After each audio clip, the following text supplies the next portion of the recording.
Welcome to the Consistency Project podcast. My name is Patrick Cummings. As always, I'm here with E.C. Sinkowski.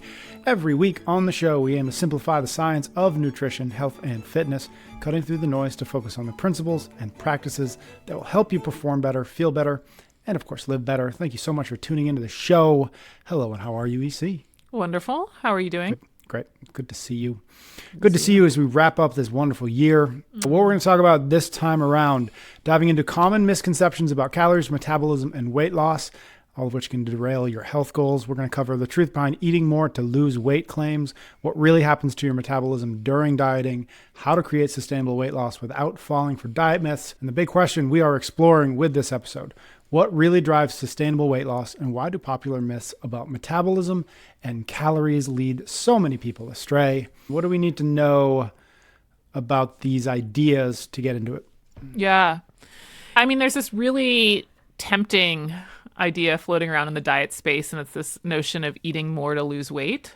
And I see nice. it kind of, yeah, I know. It's very catchy, believe me. Yep. It's a good marketing ploy.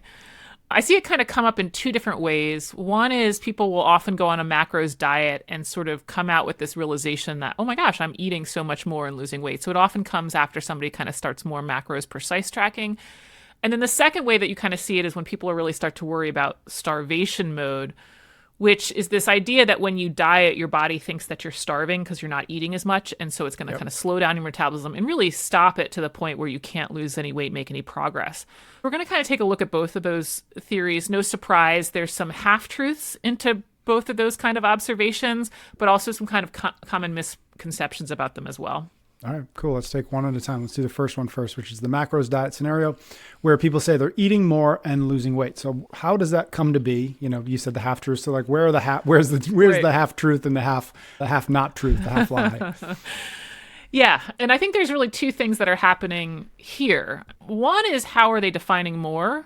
I mean, this actually is something that we've talked about related to the 800-gram challenge, that people believe that they're eating so much more food. And oftentimes when they resort to more whole foods, they're eating more volume, but they're not eating more calories. This is a really just huge disconnect for people that are trying to diet, is they're often using volume or their feelings of fullness as this gauge for, okay, I ate a lot today, or however much I ate today.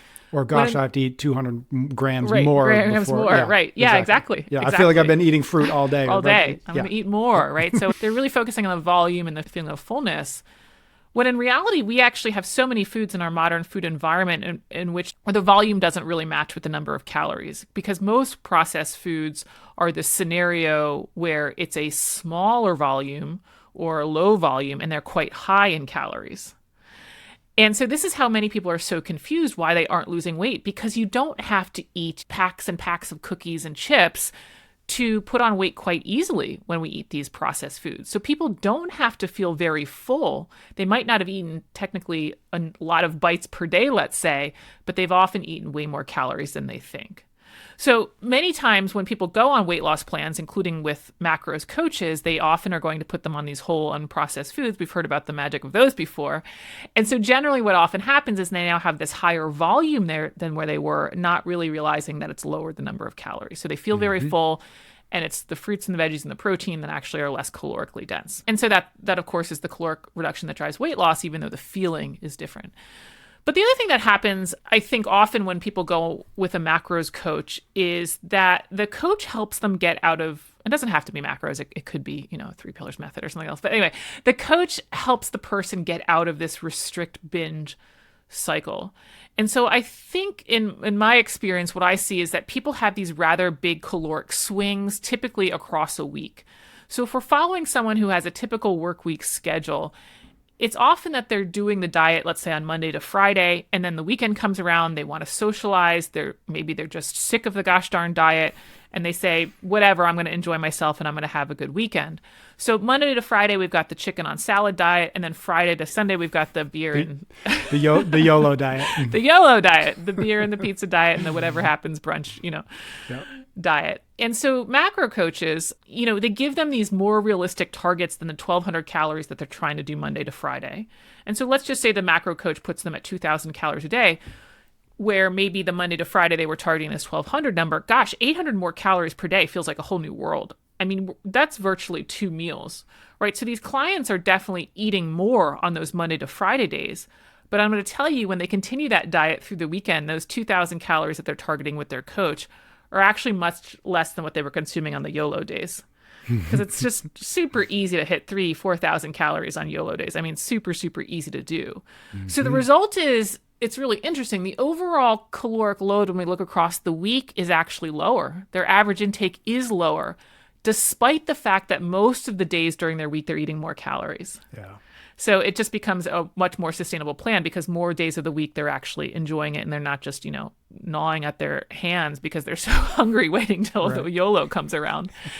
So ultimately, we talked about this before, you lose weight when you eat fewer calories on average, not just any single day, but for a long enough period of time to really translate into meaningful weight loss. And most people have these general feelings about what they're eating in their diet in terms of the types of foods they're eating or the types of fullness that they're feeling, but they don't really have a good handle on truly their caloric intake.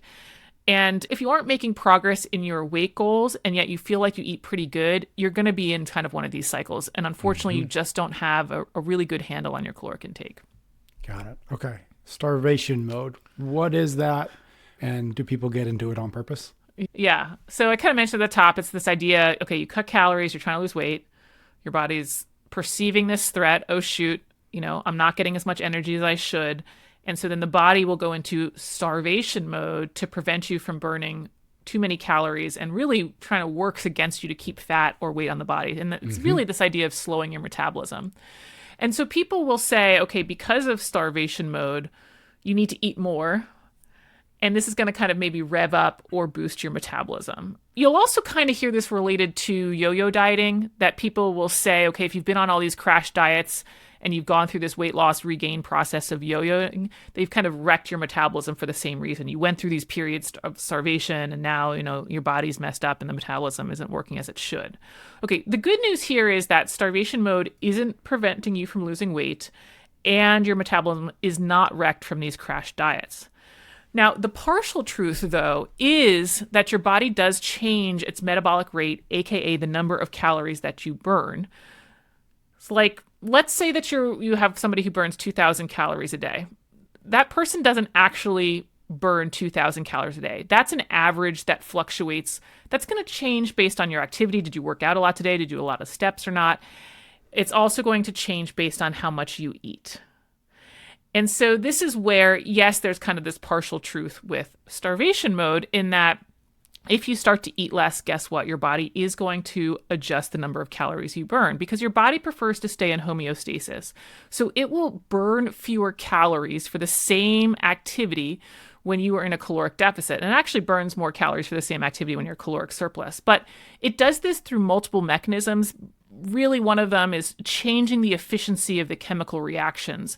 And to make this more simple, you can think about it, it's like almost like a car can change how many miles per gallon it gets based on the type of fuel, regular versus premium. Yep. So your body's going to change how many calories it will burn based on how much fuel is coming in. So let's say that, okay, let's just take that person who burns, 2,000 calories a day, and let's say that they want to lose weight. We could say, okay, well, now go ahead and target 1,700 calories per day, and that would create a deficit.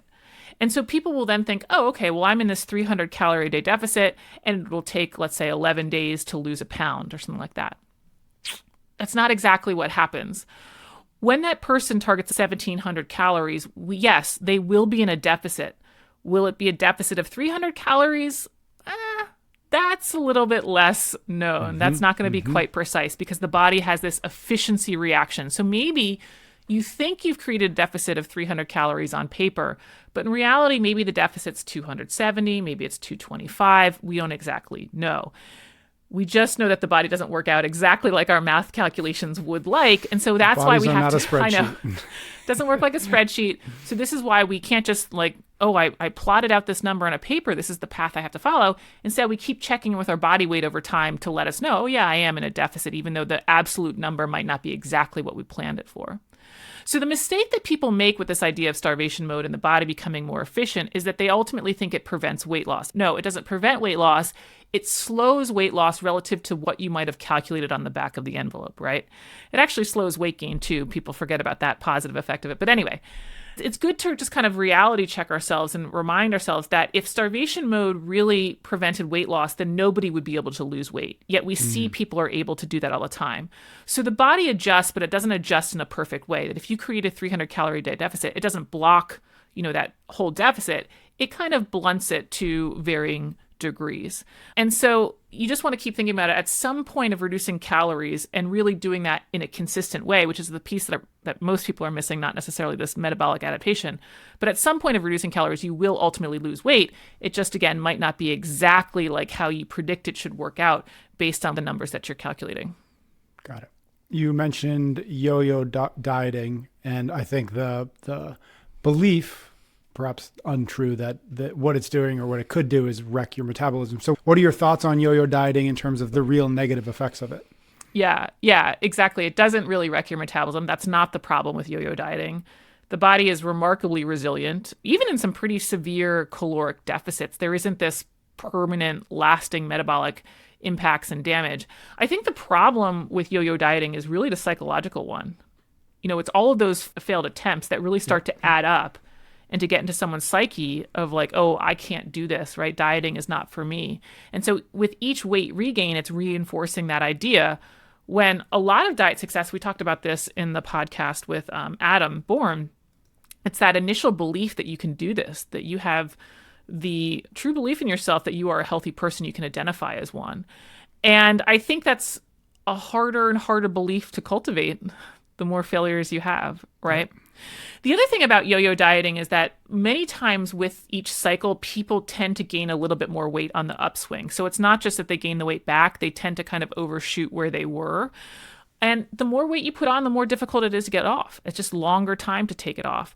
And I would say too, the more weight you put on, it's a little bit more indicative of that your habits have further slid than where they were previous. Now, I think some of this happens because of the psychological issues, right? They've kind of failed the diet again, the weight's coming back on. So we get in that, oh, F this process, this isn't for me, all of that stuff. So I think that's what kind of contributes to the further sliding of habits. But again, can be so problematic because it's not just where you go back to where you started. Many times it's often you get back to a worse place. Yeah. So I think that's really the harmful aspect of these crash dieting approaches. And I fear with a date that's around the corner for many of us, with that January 1 impending resolutions, I really would love to caution people to kind of get out of that mindset. With a lot of these, okay, January 1, I'm going to start the new diet. We find that 20% of people quit within the first week, 40% of people quit their resolution after January. And I think it's because they take these really restrictive approaches. Ultimately, it doesn't work. It's not sustainable, as we talked about before. But you have to also be worried, shoot, this might set me up for another failure, which will then kind of reinforce the belief that I can't do this versus getting on a path that actually shows me that I can do this. Yeah. Can we connect a few dots? Basically what we're talking about here is the idea of sustainably cutting calories, right? Yep. Again, not the yo-yo dieting, which is not sustainable. The sustainable way to do it.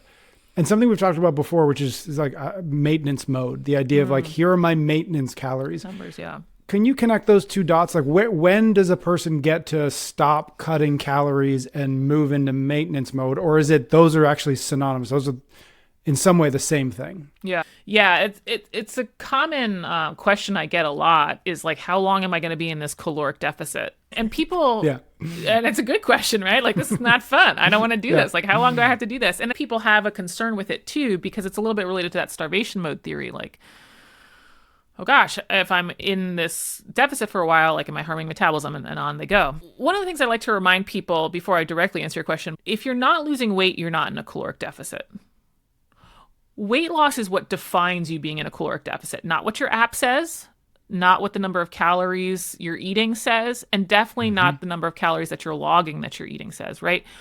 Weight loss across weeks, again, not days, because we have to get out of that water weight fluctuation range, but weight loss across weeks is what tells us you're in a caloric deficit. And you are going to be in that caloric deficit, now to answer your question, until you reach your goal weight. And that's fine. Like, some people will think, okay, I have to kind of rev up my metabolism, or I can only be in a caloric deficit for X amount of time. No. You're just going to be in your caloric deficit until you reach your goal weight. Many people think they're in a caloric deficit because they're targeting a certain number of calories, but they might not be hitting that consistently. They may be in that swing phenomenon that we mentioned earlier, where they're spending a great number of days in a caloric deficit, but then they undo that work over the weekend. They might feel they have this mental feeling of like, oh my gosh, I've been doing this dieting thing for a long time. But in reality, they haven't been really doing it consistently. And to be honest, this is a lot of the clientele that kind of comes to my masterclass. They've been in this dieting frame of mind for quite a long time, but they haven't been able to make progress. So once you are truly in your caloric deficit, you're seeing that weight loss, you're going to stay into that caloric deficit until you reach your goal weight. You're not harming your metabolism. It will depend in terms of the length of specific time. Hey, how big of a deficit did you create? How much weight do you want to lose? That's going to tell us, okay, is this a 4-month process? Is this a multi-year process? And ultimately, you will either plateau at your goal weight, or you'll just have to add calories back so that you stay at your goal weight. So remember, as we get smaller, smaller bodies need fewer calories. What once was a deficit will become your maintenance at some point. And so some people actually plateau at their goal weight. That's a nice kind of like sliding in. Yep. You just sort of end up there, and that's okay.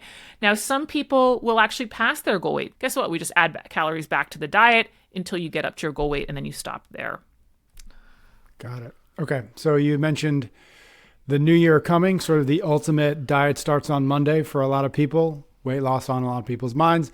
We're talking about sustainably cutting calories. Can we talk about a little bit more practical? Like what does that look like? How do we do that so that we are in fact doing both of those things, cutting calories and doing it sustainably? Totally.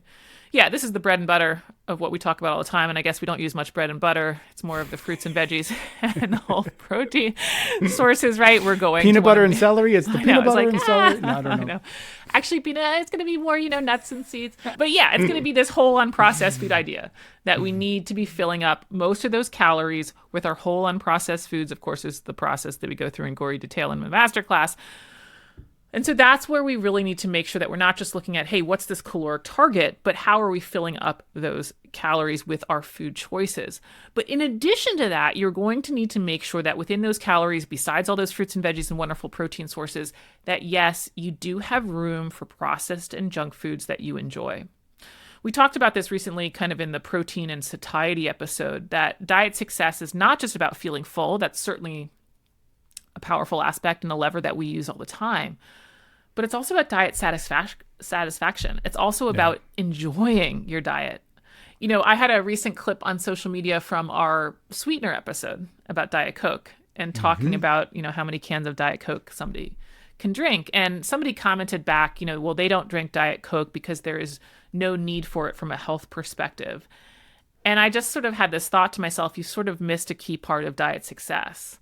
That, yeah, I agree with you. You don't need Diet Coke to be healthy, of course, but people actually have to enjoy their diet to stick to it. And so if Diet Coke is something that you enjoy, then we have to figure out a way to include it without affecting other nutritional needs. Now, Diet Coke is an interesting example because it's calorie-free. It's pretty easy to add, but we have to do this same thing with the other foods, the processed and junk foods that we like, whether it's wine, whether it's chips, whether it's cookies, all of that stuff. And so this is one of the major mess ups that is going to happen on January 1st. People start this, I am never eating sugar again, or I am only eating for 4 hours a day or whatever extreme intermittent fasting approach. And it's like, this is not going to last, guys. It's this obsession with this black and white thinking that really keeps people in this kind of diet doom loop of I've been dieting for years and see no progress. So a big part of this sustainability fit thing is making the diet enjoyable. Of course, the entire diet can't be, cake and Doritos, but we do have to figure out what's that dose of fun foods that you really enjoy that you can include regularly, not just on Saturday night, one time a month, but that will actually allow you to stick to this gosh darn plan. And that's the big missing piece, I think, in the sustainability equation. Actually identifying, hey, how much wine can I have that doesn't affect my goals negatively? How much ice cream can I have that doesn't affect my goals negatively? As much as I love fruits and veggies and as much as I focus on that answer is really what helps people stick to the diet. You mentioned mindset a little bit. What else can we maybe think about that you've seen work really well with folks that aren't nutritional focused, but strategies, mindsets, whatever habits that you feel like if you stack this on top of these ideas that we're talking about here, then you've got a really potent toolbox with which you can work? Totally. It's never one thing. I mean, as much as I'd like it to just be fruits and veggies and that's it, we got to look at some other factors. If it could only just fit on a spreadsheet, we'd be great. Exactly. And unfortunately, it just doesn't work out that way. Yeah, I think that's to share some of the strategies that my most successful clients have. I think the first one is that my most successful clients have a regular exercise routine. And, I know I've said it before that I think exercise is your nutrition hack. I really believe it. And it's not necessarily because of the caloric burn, which is so interesting. So many people think about going to the gym to burn more calories, right? That does have a effect, and it does come into the overall picture of your caloric deficit and stuff. But so much of it, I think, is from the psychological aspect. Like, you're going to be hard pressed to find someone who doesn't feel better after exercise. I mean, maybe not after Fran and a CrossFit workout, but you still have that feeling of accomplishment, as well as, again, reinforcing that belief that you are an active and healthy person, or just a healthy person that can spill over to then your diet. A secondary aspect or factor is sleep. And I'm sure the parents are, just glaring at me right now. Like, great idea, Yisi. Love it too. Remember, we don't need, though, give like me some this. Of that. I know, like, sure, maybe in 10 years, right? I know. I can feel the glares. But remember, we don't need this perfect Huberman 10-step sleep routine, wake up in the morning, look at the sun every morning perfectly.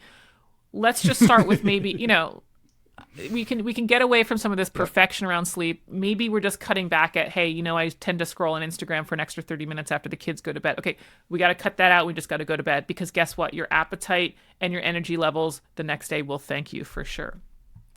Another thing is, with this psychological aspect, again, we already touched on identity, but I think some of the psychological aspect that I think it's worth spending some time on as well is, what is the role of food in your life? Like, why are you eating? And that sounds kind of silly, but really, like, what is it doing for you in the day? Is it a coping mechanism? Is it simply a distraction or procrastination technique? Because this is a big one. Some of these will require some more intense intervention in terms of a mental health practitioner, of course. But I find a lot of people, it's just simply bringing awareness. It's like, oh my gosh, I was just doing all this mindless snacking all day for no reason. I'm just sitting at my desk. And it's like, why are you eating? What role is this filling? And the last one, sort of off the cuff, that I would say people, my successful clients, is really embracing the work required to make this change. Veggies don't just appear in your fridge. Dinners don't just cook themselves. There is some work involved to make this change, to make this habit successful. And it's constant, simply because eating's constant. That's not going away anytime soon, right? Now, I will say, this is the silver lining here of extra work required. Once you've built these habits, it doesn't really take all this work. Like, I'm in and out in the grocery store in 20 minutes. My meals take less than 5 minutes. Granted, I know I'm on the extreme end of things. But even still, this just becomes part of your days without much thought, even though this initial period of habit change does take more effort than what you're currently doing. Yeah. Yeah. I'll second that. Just thinking about what I do with just lazy macros and just measuring grams and like, the first week it was like, okay, I have to remember to measure this and then log it, or, write it down, log it, however you log it. And now it's like there's a brief pause between me grabbing a piece of fruit and it in my mouth. And it's like, I don't even think about it anymore. It feels arduous. Like, I have to measure these things. I have to track them. But it's like, yeah, but that's actually not as big a step. It's only a big step when you start stepping. But once you're moving, it's like, that's actually not that complicated. Totally. I always like to remind people, especially when we're doing the weighing and measuring in an app, beyond the Post-it, right, is like, go ahead and check out the app timer on your phone for that reality check of how long it really takes. That's great. You're in it for 6 minutes a week or something. Right. Whatever, and now, granted, 15. there's the associated work that doesn't get logged, right? Like, you have to go to the store and you have to do the chopping. So you could even triple it. Fine. Triple the time in your app, just to kind of start to account for that stuff. I bet it's going to be less than social media for a lot of people. Oh yeah. I would guess that I put all the money I've got on, on that being the case. Right. Last question, as we've mentioned a few times, January 1st coming around. It is a great, I use it. I know it's arbitrary, but I use it as like a beginning and end, a stop and start sort of point. So any advice just for folks who are like, okay, let's make this happen in 2025?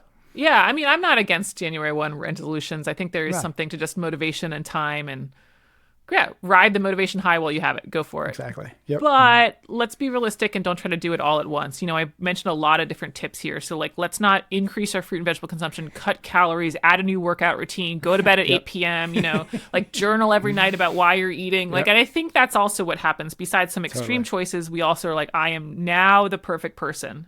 And instead it's like, well, we become perfect, or I don't know if I want to say that, right? We become better. over time. And, I know I've referenced the masterclass a lot, but this is one of the great pieces of feedback I get about it. People really love its progressive format, that we don't just come in on January 1st and we don't just overhaul everything. We really kind of work up and build you over time. But whether you jump into that cohort or not, just pick one thing. Maybe it is your diet. And let's not start at the extreme change of I'm cutting out all the sugar. Let's just maybe think about, okay, well, I want to cut back on my sugar. Let me replace my afternoon snack with fruit. That is a great first step instead of I am not eating any sugar, right? And so it's fewer total changes at once, and then also making that first initial step a little bit lower. It's like, what's something different than what I'm doing right now that feels like a distinct change, but it's still going to be a doable change? Yep. Yeah. And don't underestimate what little wins stacked upon each other will do for your mindset and for the actual goals that we're aiming for. A couple weeks of lower sugar, a couple weeks of 800 grams, like a month of lazy mac, like 3 months into the new year, you'll be like, I can actually do this. And then you're off to the races. Off and running. Exactly. Yeah. Perfect. All right. Thank you, EC.